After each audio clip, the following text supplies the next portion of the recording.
سورۃ النساء کا بقیہ حصہ بیان ہوا ہے اور اس کے بعد سورۃ المائدہ خالق کائنات نے چھٹے پارہ میں بیان فرمائی۔ اس سورہ مبارکہ پر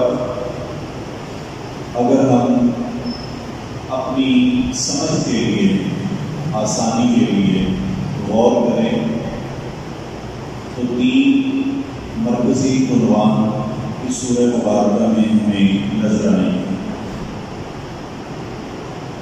پہلا عنوان احکام کا ہوگا، دوسرا اہل کتاب کے متعلق ہے اور تیسرے عنوان میں رسول پاک صلی اللہ علیہ وسلم کا دین کی ترغیب اس کا بیان ہے۔ احکام کے بعد میں خالق کائنات نے حرمت والے مہینے جو کہ ذوالقعدہ، ذوالحجہ، محرم اور چوتھا رجب، یہ چار اسلامی مہینے حرمت والے ہیں۔ ان حرمت والے مہینوں کی عظمت اور شان کو جانتے ہوئے احکام شریعت کے مطابق گزارنا، اس کا حکم الہ العالمین نے دیا۔ اسی طرح تمام شعائر اسلامی ان کا ادب و احترام کرنے کی تلقین کی۔ پھر ایسے جانور جن کو آپ شکار کرنا سکھا دیتے ہیں، ان جانوروں کے شکار کو حلال قرار دیا۔ احکام کے بعد میں اللہ تبارک و تعالیٰ نے حالت احرام میں شکار کو منع کر دیا کہ محرم آدمی شکار نہیں کر سکتا۔ پھر الہ العالمین نے احکام کے بعد میں ایک مومن مسلمان کے لیے یہ جائز قرار دیا کہ وہ اہل کتاب یہودی یا عیسائی عورت کے ساتھ نکاح کر سکتا ہے۔ احکام کے بعد میں اللہ تبارک و تعالیٰ نے وضو جب نماز کے لیے کھڑے ہونا ہے، وضو کا حکم دیا۔ چہرے کو دھو، ہاتھوں کو دھو، سر کا مسح کرو، پاؤں دھونے کا حکم دیا۔ اور اگر پانی دستیاب نہیں تو اس صورت میں تیمم کی اجازت بھی پروردگار عالم نے دی۔ اسی طرح احکام کے بعد میں اللہ تعالیٰ نے چار قسم کی چیزوں کو کھانا یہ پروردگار عالم نے منع کر دیا، حرام کر دیا۔ اور وہ چار چیزیں کون کون سی ہیں؟ حرمت علیکم المیتۃ، ایسا جانور جس کو شریعت نے حلال قرار دیا لیکن اس جانور پر آپ نے چھری نہیں چلائی، وہ اپنی موت مر گیا تو وہ حرام ہے۔ جو ذبح کے بغیر جانور ہلاک ہو گیا وہ حرام ہے۔ رسول اللہ صلی اللہ علیہ وآلہ وسلم نے فرمایا کہ مکڑی اور مچھلی یہ ایسے جاندار ہیں کہ اگر آپ ان کو ذبح نہیں کرتے تو یہ پھر بھی حلال ہے، یعنی یہ دو میتے مردار وہ حلال ہے۔ اسی طرح بددم، حلال جانور کو ذبح کرتے ہوئے جو اس کے گلے سے خون نکلتا ہے وہ حرام ہے، لیکن رسول اللہ صلی اللہ علیہ وسلم نے دو قسم کا خون حرام قرار دیا ہے۔ القلب والطحال، ایک جگر، کلیجی، تیلی، اس کو رسول اللہ صلی اللہ علیہ وسلم نے حلال قرار دیا ہے۔ ولحم الخنزیر، خنزیر کا گوشت حرام قرار دیا۔ وما اہل بہ لغیر اللہ، اور ہر وہ چیز جس کو اللہ کے علاوہ کسی اور کے نام کے ساتھ منسوب کیا جائے اس کو بھی حرام قرار دیا۔ قتل کی مذمت بیان فرمائی اور اسی پیمانے میں اللہ تعالیٰ نے حضرت آدم علیہ السلام کے دو بیٹوں، جناب آدم علیہ السلام کے دو بیٹے جن کا باہم تنازع ہوا، اور پھر ایک نے دوسرے کو کہا کہ میں قتل کر دوں گا تمہیں، اور پھر آخر ایک نے دوسرے کو قتل کر دیا، اس قتل کی مذمت بیان کرتے ہوئے میرے اللہ نے بیان فرمایا کہ جب تک اس دنیا میں قتل ہوتا رہے گا اس وقت تک ہر قتل میں سے اس کو بھی برابر گناہ پہنچتا رہے گا جس نے سب سے پہلے قتل کیا۔ تو جب بھی کوئی شخص کسی برے کام کی عادت ڈالے گا، جب تک وہ برا کام ہوتا رہے گا تو اس کا آغاز کرنے والے انسان کے نامہ اعمال میں وہ برائی اور گناہ برابر جمع ہوتا رہے گا۔ محترم ساتھیو، اسی طرح احکام کے بعد میں اللہ رب الجلال نے قسم کا کفارہ کو بھی بیان فرمایا کہ ایک شخص قسم اٹھاتا ہے اور وہ اس قسم کو پورا نہیں کر پاتا تو اس کا کفارہ یہ ہے کہ وہ 10 مسکینوں کو کھانا کھلائے یا ان کو کپڑا دے یا غلام آزاد کرے، اور اگر یہ نہیں کر سکتا تو پھر وہ 3 دن کے روزے رکھے گا۔ اس کے بعد دوسرا عنوان اس بارے میں ہمیں اہل کتاب کے حوالے سے ملتا ہے۔ اہل کتاب میں یہودی اور عیسائی یہ دونوں قومیں آ جاتی ہیں، لیکن اس بارے میں سورہ مائدہ کے اندر جس قوم کا کثرت کے ساتھ جن کے اخبار، عادتیں اور خرابیاں بیان ہوئی ہیں وہ عیسائی ہیں، جن کے اندر غلو پایا جاتا تھا اور غلو کی وجہ سے بدعقیدگی کا شکار تھے۔ اللہ رب الجلال کے پیغمبر جناب عیسیٰ علیہ السلام کو اپنا معبود مانتے تھے، تو اللہ تبارک و تعالیٰ نے فرمایا کہ اس نظریے کا رد کرتے ہوئے لقد کفر الذین قالوا ان اللہ هو المسیح ابن مریم، وہ لوگ جو یہ کہتے ہیں کہ مسیح بن مریم وہ الہ ہیں، یا جو یہ کہتے ہیں کہ الہ 3 ہے اور ان میں سے ایک حضرت عیسیٰ بن مریم ہے، لقد کفر، ان لوگوں نے کفر کیا ہے۔ ان کے کفر کو اللہ تبارک و تعالیٰ نے بیان کیا۔ پھر اللہ تبارک و تعالیٰ نے ارشاد فرمایا کہ حضرت مسیح بن مریم وہ ان کی ماں وہ الہ اور معبود نہیں ہو سکتے۔ کیوں نہیں ہو سکتے؟ اس لیے اللہ تعالیٰ نے فرمایا کانا یأکلان الطعام، وہ کھانا کھایا کرتے تھے، کھانا کھاتے تھے۔ تو اللہ تبارک و تعالیٰ نے اس پیغام میں ہمیں سمجھا دیا کہ جس کے ساتھ کھانا کھانے کی حاجت اور ضرورت لگی ہو وہ حاجت مند ہے، حاجت روا نہیں ہوا کرتا، وہ ضرورت مند ہے، ضرورتیں پوری نہیں کیا کرتا۔ تو حضرت عیسیٰ اور ان کی والدہ محترمہ یہ دونوں ان کو کھانے کی حاجت ہوا کرتی تھی، یہ حاجت مند ہوا کرتے تھے، حاجت روا نہیں۔ اس کے بعد اس شخصیت کو بھی پھر دنیا کائنات کے لوگ اپنا معبود و مشکل کشا نہیں یا مانے، ہمیں غور کرنا چاہیے کہیں کھانا تو نہیں یہ کھاتا، اگر ان کی غذا ہے کھانے کی صورت میں تو اس قاعدے اور کلیے کی روح سے وہ الہ اور معبود نہیں ہو سکتے جو قاعدہ کلیہ یہاں پر اللہ تبارک و تعالیٰ نے بیان کیا ہے۔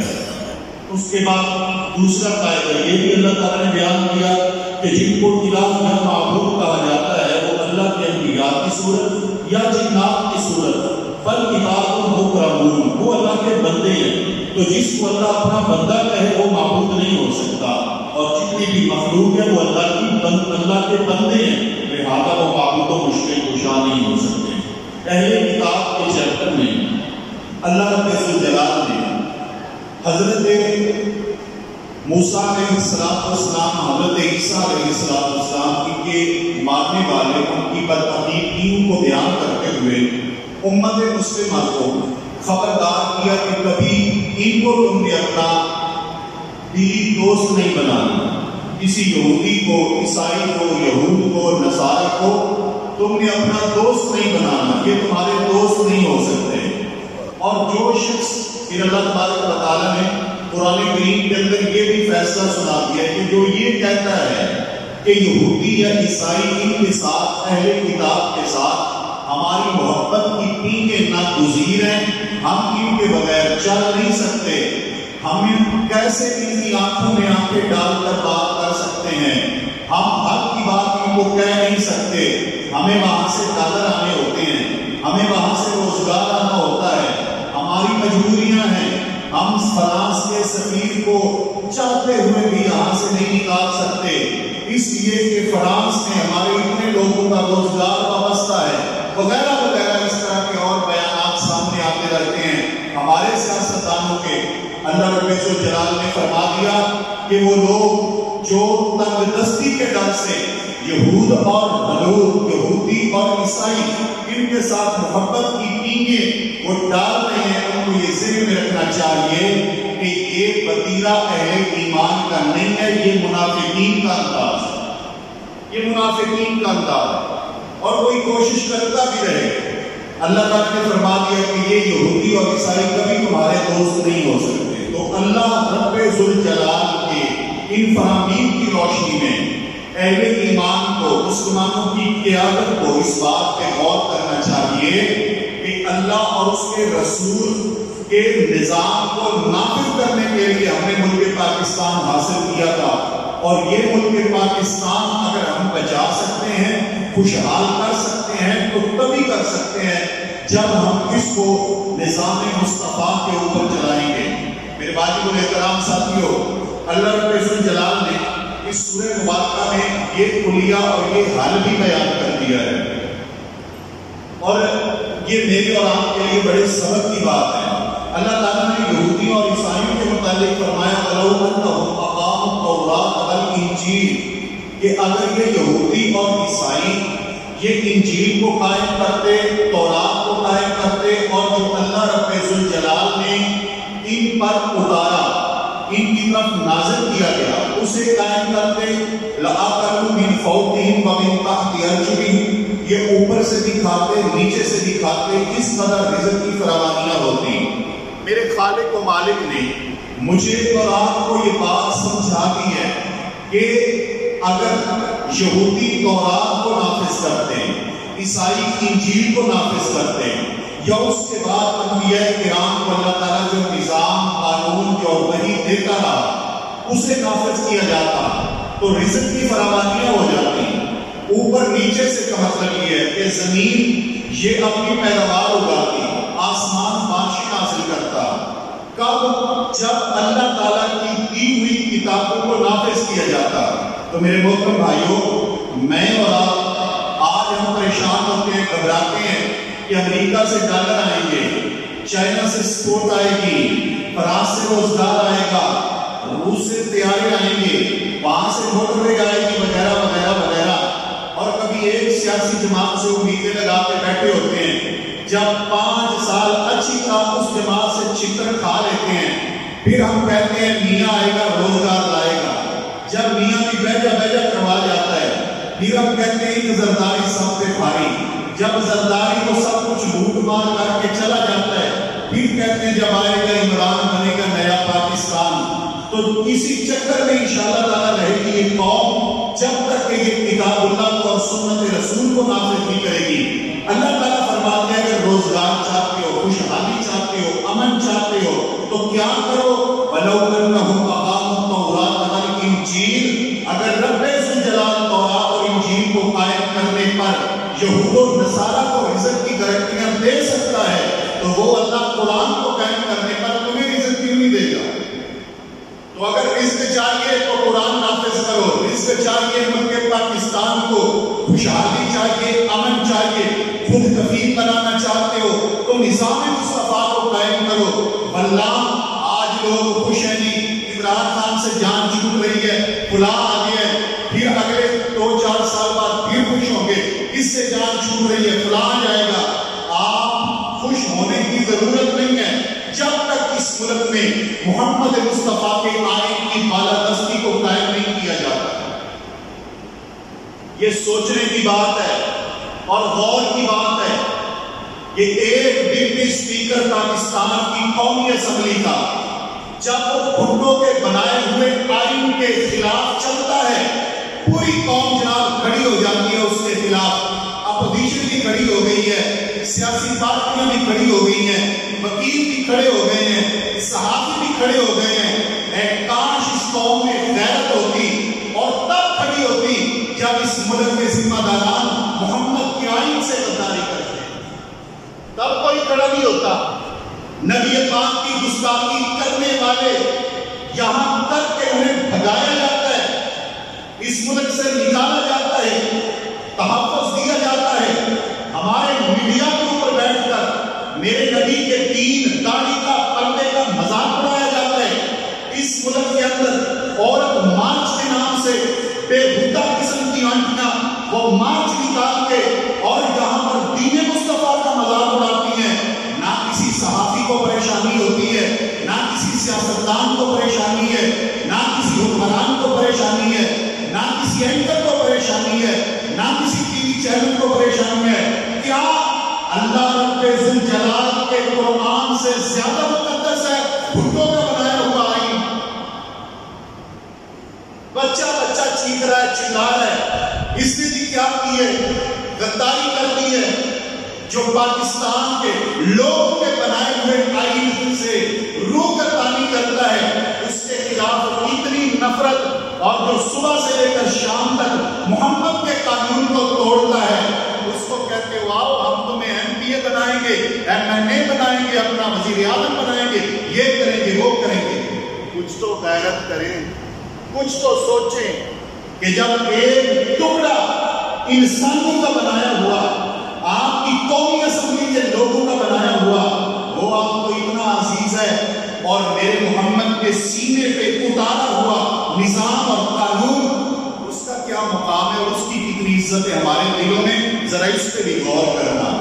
تو واجب الاحترام ساتھیوں، یہ یاد رکھیں اور میری بات کو آج نوٹ کر لیں، لکھ لیں کہ جو مرضی پارٹی آ جائے، جب تک اللہ اور اس کے رسول کے نظام کو ملک پاکستان میں نافذ نہیں کیا جائے گا، نہ امریکہ سے جان چھوٹ سکتی ہے، نہ برطانیہ سے چھوٹ سکتی ہے. واللہ تم تو بنگلہ دیش سے بھی ڈرو گے، تم تو اس سے بھی ڈرو گے، تم افغانستان سے بھی ڈرو گے، تم انڈیا سے بھی ڈرو گے. کب؟ جب تک اللہ رب ذوالجلال کے نظام کو نافذ نہیں کیا جاتا. اس کے بعد الہ العالمین نے اس پارہ میں ایک امت مسلمہ کے لیے عظیم خوشخبری اور بشارت نازل فرمائی، اور وہ کیا؟ الیوم اکملت لکم دینکم. فرمایا کہ لوگوں، محمد عربی صلی اللہ علیہ وسلم پر میں نے تمہارے دین کو مکمل کر دیا ہے، تمہارے لیے دین کو مکمل کر دیا ہے. تو اللہ تعالیٰ نے دین کی تکمیل کی بشارت دی نبی پاک صلی اللہ علیہ وسلم کو، اور جو دین آمنہ کے لاد میں مکمل ہو گیا، اس میں کسی کمی اور پیشی کی گنجائش نہیں ہے اور نہ کسی کو اجازت ہے. مجھے یہ بتائیں کہ جب اللہ رب ذوالجلال کا دین میرے پیغمبر پر مکمل ہو گیا، تو اس دین کی تکمیل میں، اس دین کے اندر ریاست کو چلانے کے معاملات بھی موجود ہوں گے کہ نہیں؟ ملک کو چلانے کا طریقہ بھی اس میں موجود ہوگا کہ نہیں؟ جب ملک کو چلانے کے طریقے، ریاست کو چلانے کے طریقے، تمام خوشی کے، غمی کے، عبادت کے، تجارت کے تمام طریقے اللہ تعالیٰ نے میرے پیغمبر پر مکمل کر دیے ہیں، تو پھر نیا آئین لکھنے کی ضرورت کیا ہے؟ ملک پاکستان کا آئین اللہ کا قرآن ہونا چاہیے اور پیغمبر کا نظام ہونا چاہیے، اور وہ مکمل ہے، اس میں کسی کمی بیشی اور اضافے کی ضرورت نہیں ہے. اللہ تعالیٰ